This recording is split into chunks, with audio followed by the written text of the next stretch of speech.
ಕೊರಳಿಗೆ 3 ಗಂಟೆ ಹಾಕಿ ನನ್ನ ನಿನ್ ಮಡದಿಯಾಗಿ ಸ್ವೀಕರಿಸು. ನಾನು ಇನ್ನೊಂದವಳನ್ನ ಮದುವೆ ಮಾಡ್ಕೋತೀನಿ ಅಂತ ಹೇಗೆ ಅನ್ಕೊಳ್ತಾ ಇದೀಯಾ?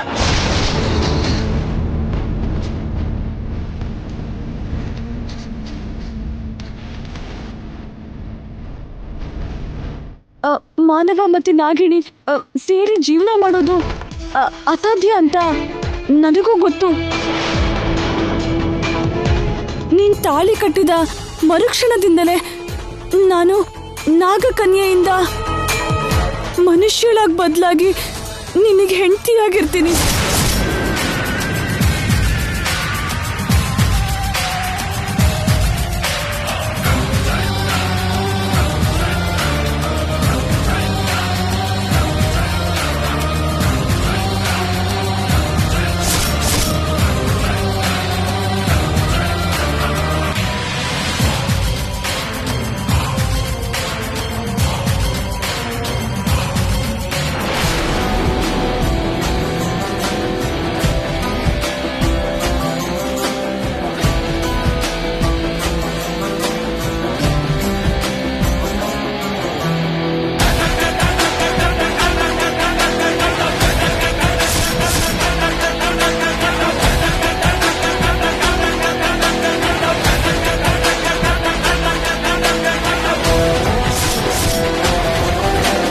ಇದನ್ನ ನನ್ನ ಕೊಳ್ಳಿ ಕಟ್ಟು. ಕಟ್ಟಲ್ಲ.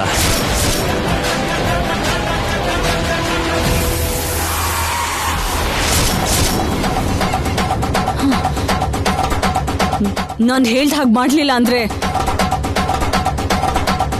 ಮೊದಲು ನಿಮ್ಮ ಅಜ್ಜಿನ ಸಾಯಿಸ್ತೀನಿ.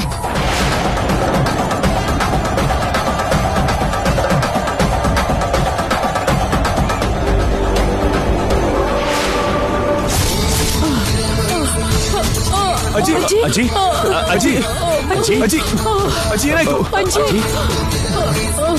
ಅಜ್ಜಿ ಏನಾಯ್ತು? ಅಜ್ಜಿ ಅಜ್ಜಿ ಏನಾಯ್ತು? ಅಜ್ಜಿ ನನ್ನ ಮುಂದೆನೆ ನಿನ್ನ ಶಕ್ತಿ ಪ್ರದರ್ಶನ ಮಾಡ್ತಿದ್ಯಾ? ನಾನಿರುವಾಗ ನೀನ್ ಇವರನ್ನ ಏನು ಮಾಡಕ್ಕಾಗಲ್ಲ. ಏನಾಯ್ತಜ್ಜಿ? ನಿಲ್ಲು ಶಿವಯ್ಯ.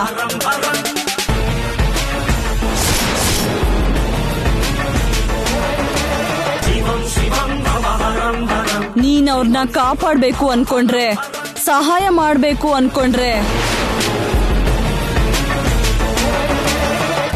ನನ್ ತಾಯಿ ಮೇಲಾಣೆ.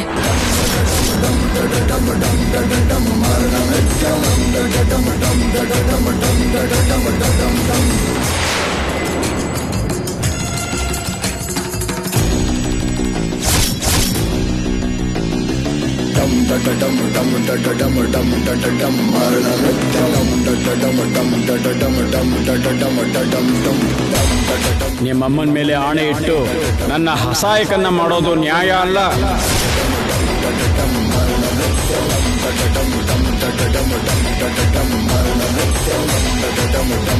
ನ್ಯಾಯ ಅನ್ಯಾಯದ ಬಗ್ಗೆ ಯೋಚಿಸ್ತಾ ಹೋದ್ರೆ ಯುದ್ಧನ ಗೆಲ್ಲೋಕ್ಕಾಗಲ್ಲ. ಇದು ಕೂಡ ಯುದ್ಧನೇ, ನನ್ ಪ್ರೀತಿ ಯುದ್ಧ. ನಾನ್ ಗೆಲ್ಲೋದೆ ನನಗ್ ಮುಖ್ಯ.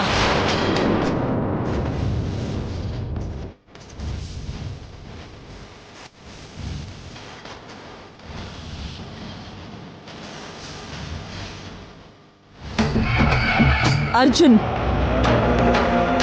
ಇದನ್ನ ನನ್ನ ಕೊಳ್ಳಿಗೆ ಕಟ್ತೀಯೋ ಕಟ್ಟಲ್ವೋ?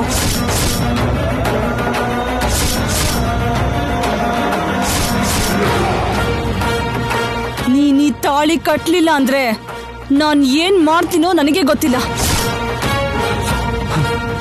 ನಾನ್ ಕಟ್ಟಲ್ಲ. ಏನ್ ಮಾಡ್ತೀಯ? ಕಟ್ತೀಯೋ ಕಟ್ಟಲ್ವೋ? ಕಟ್ಟಲ್ಲ. ಕಟ್ಟಲ್ವಾ? ಕಟ್ಟಲ್ಲ. ಕಟ್ಟಲ್ಲ. ಕಟ್ಟಲ್ವಾ? ಕಟ್ಟಲ್ವಾ? ನಿನ್ನ ನಿಲ್ಲಿಸು.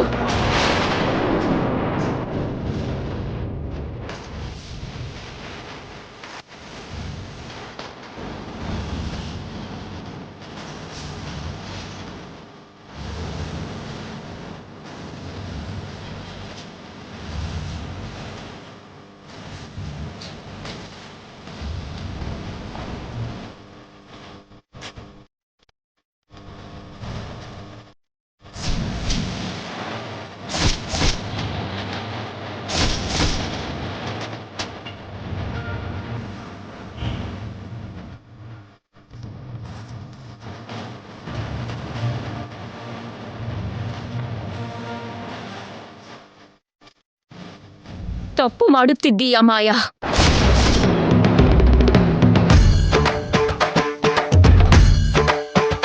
ಪ್ರೀತಿಸೋ ತಪ್ಪ, ಮದ್ವೆ ಮಾಡ್ಕೊಳ್ಳೋ ತಪ್ಪ?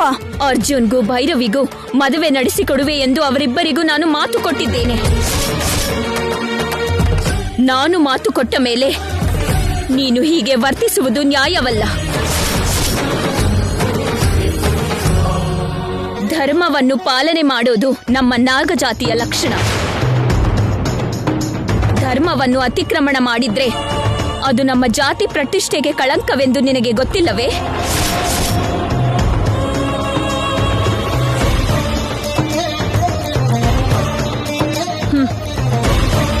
ಈ ತರ ನೀತಿ ಸೂತ್ರ ಹೇಳಿ ತಡಿತೀಯ ಅಂತಾನೆ ನಿನ್ನೂ ಬಂಧಿಸಿದ್ದೆ.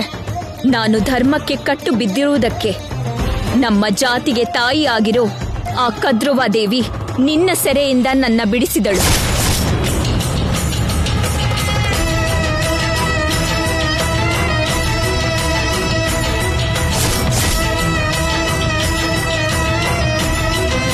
ಬಂಧ ವಿಮುಕ್ತಿ ಆಗಿರೋದಕ್ಕೆ ನನ್ನ ತಡಿದೆ, ನೀನಿಲ್ಲಿಂದ ಹೊರಟು ಹೋಗು.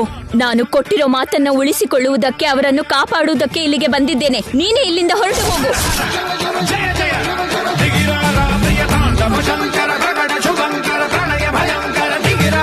ಹೋಗ್ಲಿಲ್ಲ ಅಂದ್ರೆ ಏನ್ ಮಾಡ್ತೀಯಾ? ಅಧರ್ಮದ ಜೊತೆ ಯುದ್ಧ ಮಾಡುವುದು ತಪ್ಪುವುದಿಲ್ಲ. ಹಾಗಾದ್ರೆ ನಮ್ಮಿಬ್ಬರಲ್ಲಿ ಸೋಲೋದ್ಯಾರೋ ಗೆಲ್ಲೋದ್ಯಾರೋ ನೋಡೇ ಬಿಡೋಣ.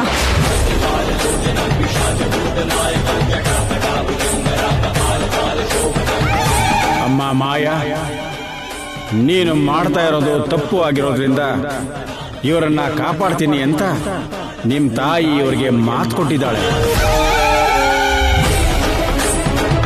ನಿನ್ ತಾಯಿ ಮೇಲಿನ ಗೌರವದಿಂದಾದ್ರೂ ಇವ್ರನ್ನ ಬಿಟ್ಬಿಡಮ್ಮ, ಬಿಟ್ಬಿಡು.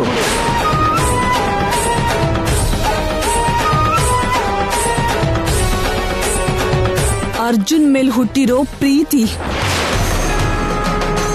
ಪ್ರೀತಿಸಿದವನನ್ನ ಮದ್ವೆ ಮಾಡ್ಕೋಬೇಕು ಅನ್ನೋ ಕನ್ಸು, ನನ್ ಕನ್ಸನ್ನ ನೆರವೇರಿಸ್ಕೊಳ್ಬೇಕು ಅನ್ನೋ ಆಸೆ, ಇದು ಈಗ ಹುಟ್ಟಿರೋದಲ್ಲ. ಕಳೆದ 7 ಜನ್ಮದಿಂದ ಅರ್ಜುನ್ಗೋಸ್ಕರ ಪರಿತಪಿಸ್ತಾನೆ ಇದ್ದೀನಿ.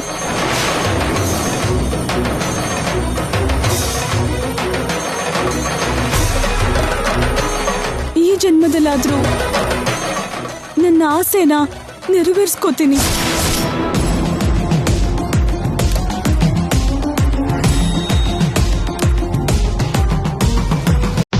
ಅರ್ಜುನ್ನ ಮದ್ವೆ ಮಾಡ್ಕೊಳ್ದೆ ನಾನಿಲ್ಲಿಂದ ಹೋಗಲ್ಲ.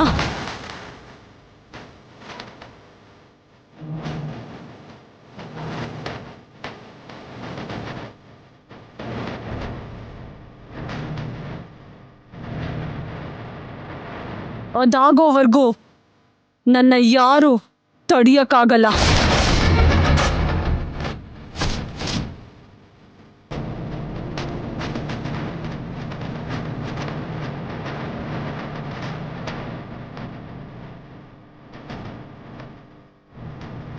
ಅಮ್ಮ ಕದ್ರುವಾದೇವಿ, ನಿನ್ನ ಮಗಳು ಮಾಡ್ತಾ ಇರೋದು ಅಧರ್ಮ ಆಗಿರೋದ್ರಿಂದ, ತಪ್ಪು ಮಾಡ್ತಾ ಇದೀಯಾ ಅಂತ ಹೇಳಿದ್ರು ಅರ್ಥ ಮಾಡ್ಕೊಳ್ಳದೆ ಇರೋದ್ರಿಂದ ಶಿಕ್ಷೆ ಕೊಡೋದು ತಪ್ಪೋದಿಲ್ಲ. ಓಂ ನಮಃ ಶಿವಾಯ, ಓಂ ನಮಃ ಶಿವಾಯ.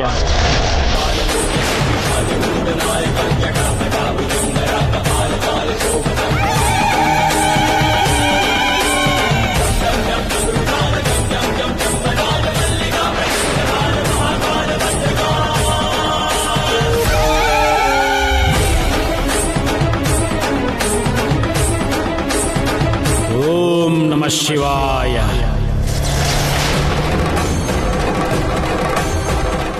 ಓಂ ನಮಃ ಶಿವಾಯ. ಬಾ, ಈ ಸೀಸೆ ಒಳಗೆ ಪ್ರವೇಶ ಮಾಡು.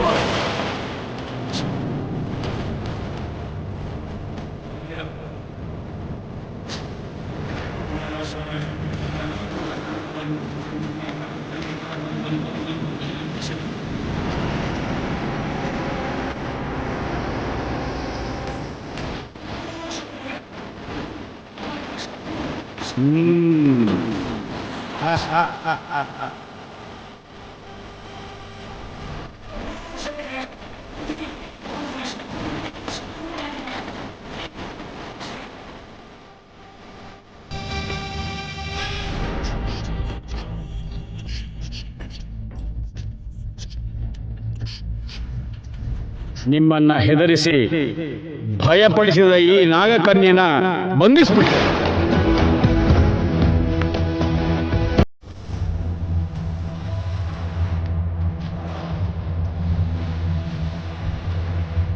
ಇನ್ನು ನೀವ್ಯಾರೂ ಭಯಪಡೋ ಅಗತ್ಯ ಇಲ್ಲ.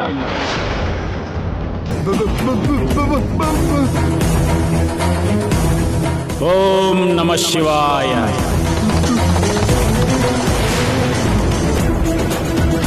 ಸ್ವಾಮಿ, ನನ್ನ ಮಾತು ಬಂದ್ಬಿಡ್ತು ಸ್ವಾಮಿ. ನನ್ನ ಕೈ ಕೂಡ ಚೆನ್ನಾಗೇ ಇದೆ ಸ್ವಾಮಿ. ಧನ್ಯನಾದೆ ಸ್ವಾಮಿ. ನಿಮ್ ಋಣ ಮರೆಯಲ್ಲ ಸ್ವಾಮಿ. ಶಿವಯ್ಯ ಅವರೇ, ನಾಗಕನಿಕೆನ ಬಂಸಿದ್ರಿ ಸರಿ. ಅವಳು ಬಂಸಿರೋ ಭೈರವಿ ಎಲ್ಲಿದ್ದಾಳೆ ಸ್ವಾಮಿ?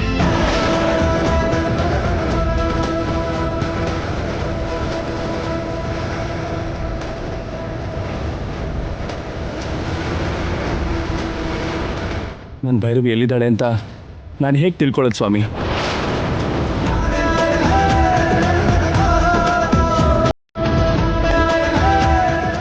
ಭೈರವಿ ಇಲ್ಲೇ ಇದ್ದಾಳೆ.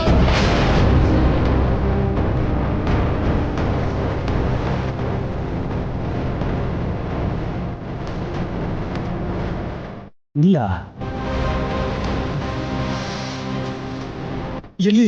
ಎಲ್ಲಿದ್ದಾಳೆ? ನನ್ನ ತಂಗಿ ಕಾಣಿಸ್ತಾ ಇಲ್ಲ. ಮಾಯಾ ಭೈರವಿನ ಬಂಧಿಸಿ ಬೊಂಬೆಯಾಗಿ ಬದಲಾಯಿಸಿದ್ದಾಳೆ. ಆಗೋ, ಆ ಬೊಂಬೆನೇ ಭೈರವ. ಬೊಂಬೆನಾ?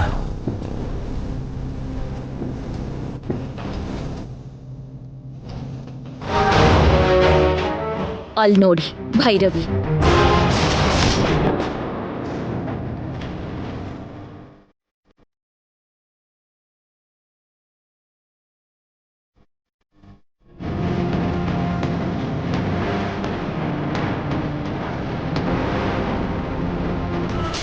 ಭೈರವಿ,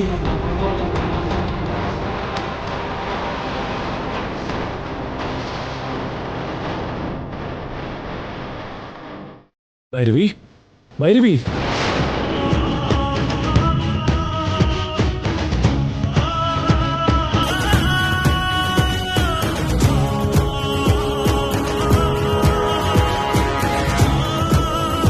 ಆತಂಕ ಪಡಬೇಡಿ.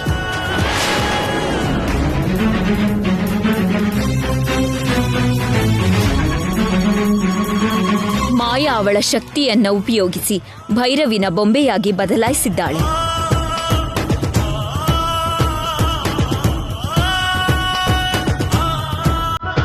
ಆ ಶಕ್ತಿ ಕ್ಷೀಣಿಸಿ ಬೊಂಬೆ ಭೈರವಿಯಾಗಿ ಬದಲಾಗಲು ಸ್ವಲ್ಪ ಸಮಯ ಹಿಡಿಯುವುದು.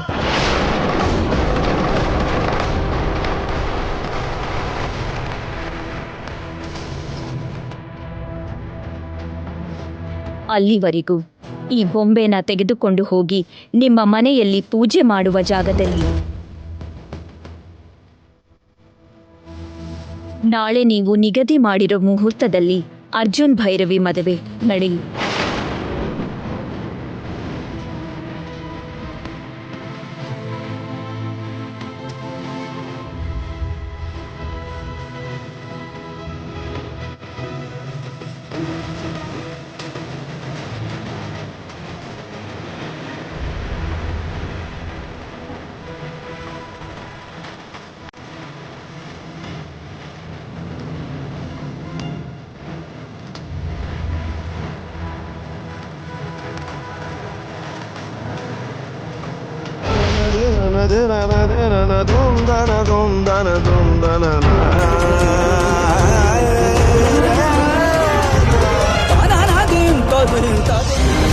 ನಿನ್ನನ್ನು ಬದುಕಿಸಿಕೊಳ್ಳಬೇಕು ಎಂದುಕೊಂಡಿದ್ದ ನಿನ್ನ ಪ್ರಿಯತಮೆ ನಾಗವೇಣಿ ಈಗ ಯಾರಿಗೋ ಬಂಧಿಯಾಗಿದ್ದಾಳೆ.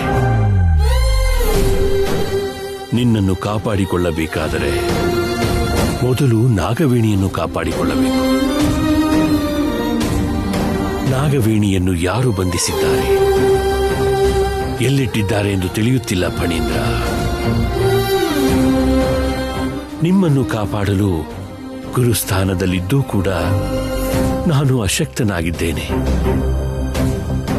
ಏನು ಮಾಡಬೇಕೆಂದು ನನಗೆ ಏನೆಂದು ತಿಳಿಯುತ್ತಿಲ್ಲ.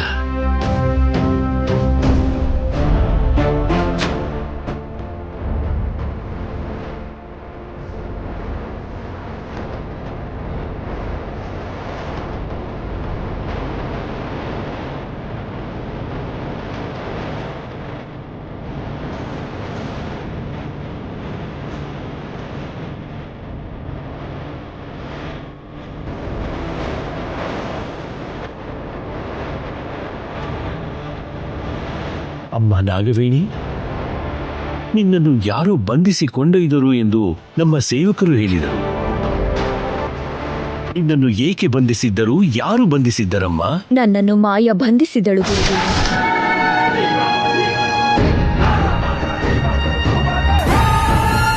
ಮಾಯಾನ? ನಿನ್ನನ್ನು ಬಂಧಿಸಿದ್ದು ಮಾಯಾನ? ಹೌದು ಗುರುದೇವ. ನನ್ನ ಭಕ್ತೆಯೊಬ್ಬಳನ್ನು ಮದುವೆ ಮಾಡಿಕೊಳ್ಳಬೇಕೆಂದಿದ್ದ ಅರ್ಜುನನ್ನು ಮಾಯ ಮದುವೆ ಮಾಡಿಕೊಳ್ಳಲು ಬಯಸಿದಳು. ಹೌದೇ? ಹೌದು ಗುರುದೇವ. ಆ ಭೈರವಿಗೂ ಅರ್ಜುನ್ಗೂ ಮದುವೆ ಮಾಡಿಸುತ್ತೇನೆ ಎಂದು ನಾನು ಮಾತು ಕೊಟ್ಟಿದ್ದರಿಂದ ನನ್ನನ್ನು ಬಂಧಿಸಿ ಭೈರವಿಯನ್ನು ಮದುವೆ ಮಾಡಿಕೊಳ್ಳಬೇಕೆಂದಿದ್ದ ಅರ್ಜುನನ್ನು ತಾನೇ ಮದುವೆ ಮಾಡಿಕೊಳ್ಳಲು ಆಸೆಪಟ್ಟಳು. ತನ್ನ ಆಸೆಯನ್ನು ನೆರವೇರಿಸಿಕೊಳ್ಳಲು ಮಾಯ ಇಷ್ಟು ಅಮಾನುಷವಾಗಿ ವರ್ತಿಸಿದಳು. ಆ ಮಾಯ ತಾನು ಕಂಡ ಕನಸನ್ನು ನಿಜ ಮಾಡಿಕೊಳ್ಳುವುದಕ್ಕಾಗಿ.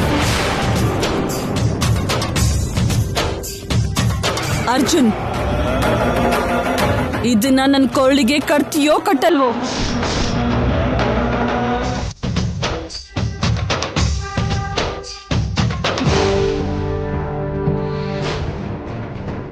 ಓಂ ನಮಃ ಶಿವಾಯ. ಬಾ, ಈ ಸೀಸೆ ಒಳಗೆ ಪ್ರವೇಶ ಮಾಡು.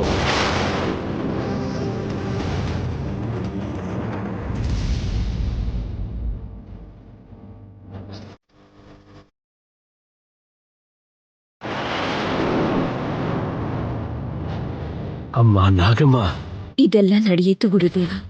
ಹಾಗಾದರೆ ಆ ಮಾಯಾ ಬಲೆಯಿಂದ ನೀನು ಹೇಗೆ ತಪ್ಪಿಸಿಕೊಂಡು ಬಂದೆ ನಾಗವೇಣಿ? ಗತ ಸಮಯದಲ್ಲಿ ಒಬ್ಬ ಮುನೀಶ್ವರ ಕಾಡಲ್ಲಿ ವಿಶ್ರಮಿಸುತ್ತಿದ್ದಾಗ ಉರಿ ಬಿಸಿಲು ಅವರಿಗೆ ತಾಕದಂತೆ ನನ್ನ ಹೆಡೆಯನ್ನು ಎತ್ತಿ ಅವರಿಗೆ ನೆರಳು ಕೊಟ್ಟೆ. ಸ್ವಲ್ಪ ಸಮಯದ ನಂತರ ಆ ಮುನೀಶ್ವರ ನನ್ನ ಸೇವಾ ಗುಣಕ್ಕೆ ಮೆಚ್ಚಿ ನನಗೆ ವರ ಕೊಟ್ಟನು. ಯಾವ ವರ? ನಾನು ಯಾವುದಾದರೂ ತೊಂದರೆಯಲ್ಲಿ ಸಿಲುಕಿದಾಗ ತನ್ನನ್ನು ಸ್ಮರಿಸಿದರೆ ಬಂಧ ವಿಮುಕ್ತಳಾಗುವೆ ಎಂದು ಆ ಮುನೀಶ್ವರನು ಹೇಳಿದನು. ಅದು ನೆನಪಾಗಿ ಆ ಮುನೀಶ್ವರನನ್ನು ಸ್ಮರಿಸಿದಾಗ ಮಾಯ ಬಲೆಯಿಂದ ಬಂಧ ವಿಮುಕ್ತಳಾಗಲು ಸಾಧ್ಯವಾಯಿತು ಗುರುದೇವ. ಪರರಿಗೆ ಮಾಡಿದ ಸಹಾಯ ಎಂದಿಗೂ ವ್ಯರ್ಥವಾಗುವುದಿಲ್ಲ. ನೀನು ಮಾಡಿದ ಸಹಾಯ ನಿನ್ನ ಆಪತ್ತಿಗೆ ನೆರವಾಗಿದೆ ಎಂದಾಯಿತು. ಹೌದು ಗುರುದೇವ.